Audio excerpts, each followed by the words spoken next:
Okay sir.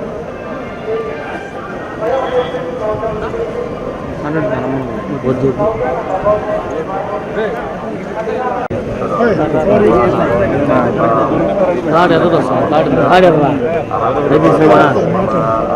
జనరల్గా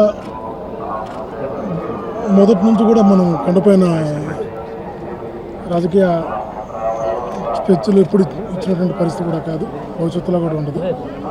అయితే భగవంతుని మనస్ఫూర్తి దండం పెట్టుకుని వెళ్తాం. నేను 3 నెలలు అయింది వచ్చి దేవుని దర్శనం చేసుకున్నాం. అందరూ బాగుండాలని కోరుకుంటాం, దేవుని ఆశీర్వదించమని ప్రార్థిస్తాం. అంతా సుభిక్షంగా ఉండాలని భగవంతుడు